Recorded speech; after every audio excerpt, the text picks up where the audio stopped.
Magandang gabi po mga minamahal kong kababayan.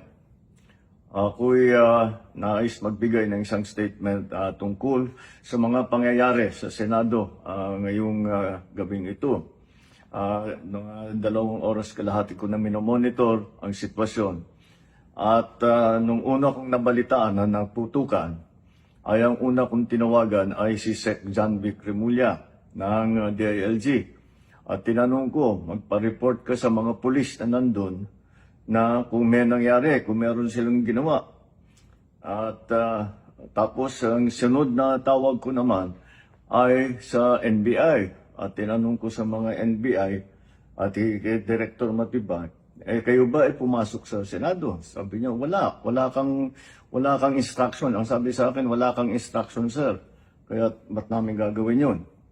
Kaya't masasabi ko sa ating mga kababayan, yung nakikita po ninyo na naka-uniforme sa loob, sa mga sa news, ang mga naka-uniforme doon, 2 klase. Yung PNP, police, na naka-duty sa Senado.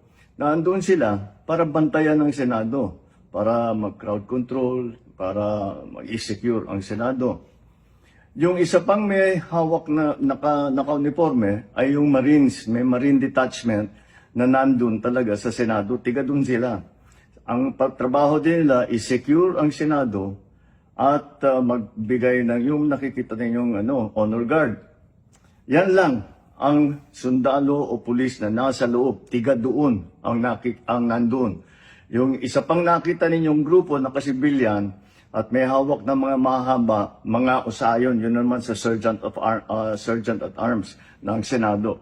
So lahat ng nakikita ninyong naka-uniforme o armado ay nandun, ay tiga doon. Nandun sila talaga, doon sila nagjo-duty. At isa pa ay nais kong maibida sa inyong lahat, wala pong instruction kahit na kanino na hulihin si Senator Bato. At ang nangyari, ang NBI, sinabihan ko nung lumabas yung resolution ng Supreme Court, mga alas 4 yung kaninang hapon, ay sinabi ko, umalis na kayo dyan. Nag-comply naman sila. Kaya nung kausap ko si Director Matibag, sabi niya walang NBI doon, nandito lahat kami sa opisina. At ayun po, ay dahil kong mapaalam na sa lahat ng ating mga kababayan, itong pangyayari na ito, ay tayo maging kalma lang po. Nakausap ko na si Senate President Alan Cayetano at nag-agree kami. We agree that the thing to do now is to tell our people all to calm down.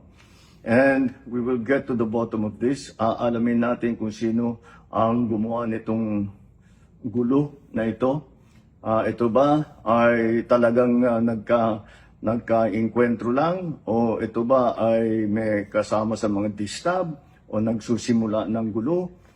Kailangan po natin malaman yan. Kaya mag-iimbestiga sabay ang Senado at saka ang PNP tungkol dito. Masasabi ko lang at para hindi po mag-alala ang taong bayan, hindi po gobyerno ang gumawa nito.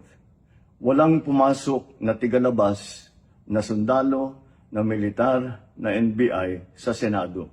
Hindi po natin alam kung sino yon na sumubok na pumasok at saka dahil doon ay nagkaputukan. Aalamin po natin.